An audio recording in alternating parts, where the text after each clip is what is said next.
Para sa inyong takdang aralin ngayong linggo, hinihikayat ko kayong gumawa ng isang malikhaing larawang sanaysay o pictorial essay na may kaugnayan sa pandemya. Maaari kayong mamili sa mga paksa na ipinaskil ko sa ating Google Classroom.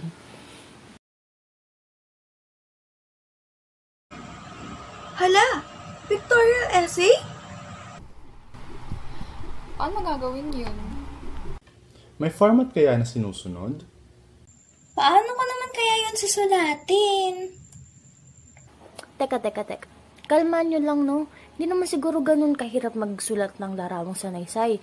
Basta alam natin ang katangian at proseso kung paano gawin ito. Sa true ba? Oo, o ano? Gusto nyo matutong magsulat ng pictorial essay? Tara! Sinasabi na a picture is worth 1,000 words, na nangangahulugan na ang isang larawan o picture ay nagtataglay ng mahigit 1,000 pagpapakahulugan. Ngunit paano pa kaya kung ang mga larawan na ito ay ating pagsasama-samahin at lalaki pa ng mga salita upang makabuo ng isang sanaysay? Ito ay tinatawag nating pictorial essay o kilala rin sa tawag na photo essay o larawang sanaysay.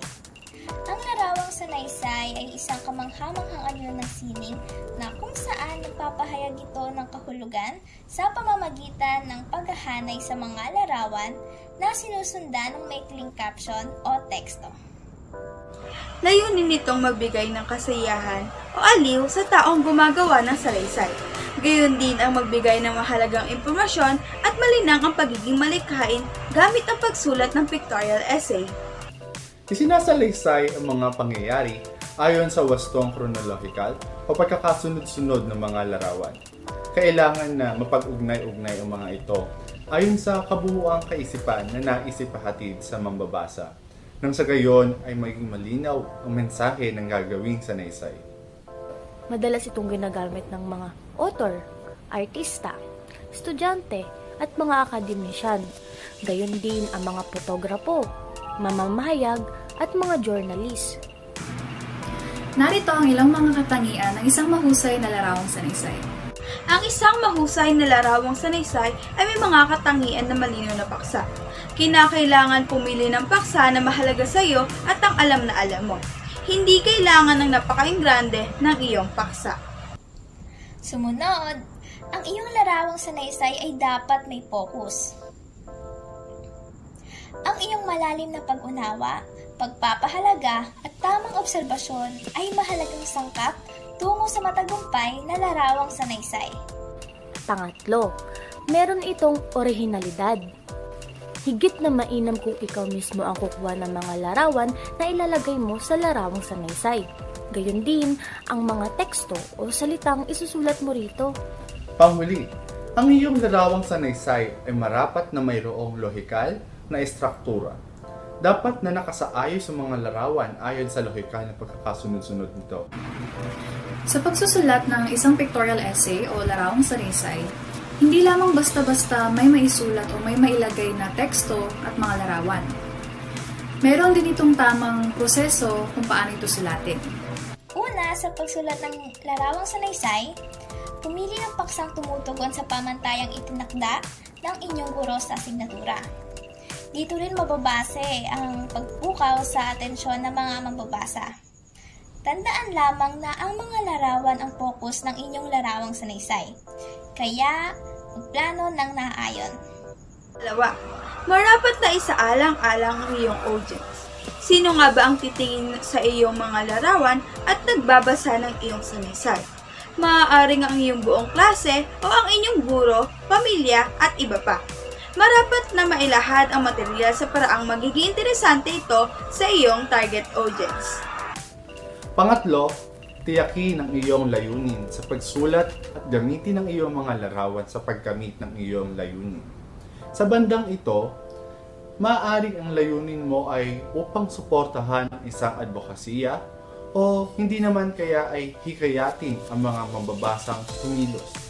Kinakailangan masalamin ang iyong layunin sa mga larawan na nakapaloob sa iyong sanaysay, kung kaya't mahalaga ang wastong pagpili. Pang-apat naman ay kumukuha ng maraming larawan. Maaari mong reviewin ang iyong mga kuha gamit ang isang digital camera o ang iyong cellphone. At walang dahilan para limitahan ang mga larawang iyong pagpipilian.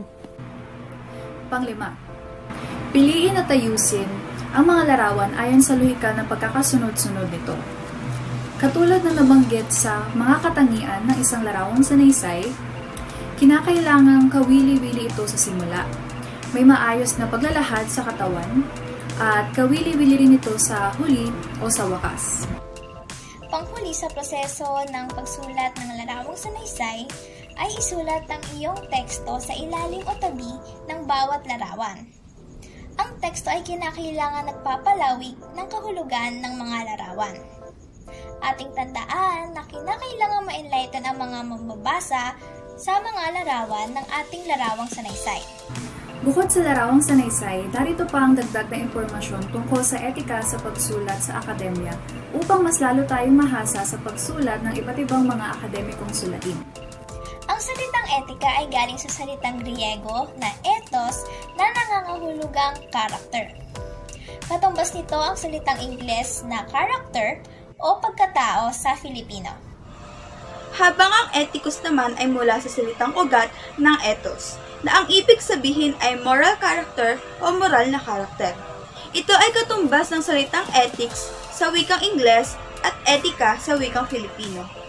At ayon kina Constantino at Zafra taong 2016, narito ang ilang issue o paglabag kaugnay ng etika at pagpapahalaga sa pagsulat gamit ang sari-saring datos at referensiya na dapat natin bigyang pansin. Copyright. Sa ating bansa, binibigyang linaw ng Intellectual Property Code of the Philippines o Republic Act No. 8293 ang mga karapatan at obligasyon ng mga may akda, gayon din ang paggamit sa mga ginawa nito.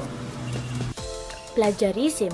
Ito naman ay nangangahulugang maling paggamit, pagnanakaw ng mga ideya, pananaliksik, lengguwahe, at pahayag ng ibang tao sa layuning angkihinin o magmukhang siya ang gumawa nito.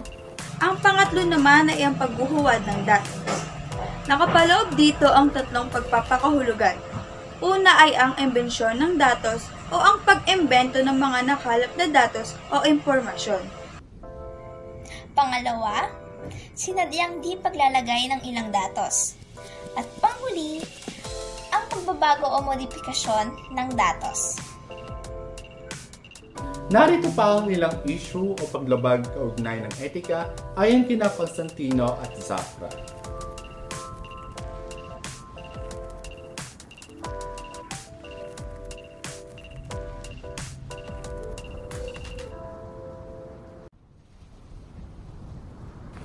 Nasa dulo na tayo ng ating aralin.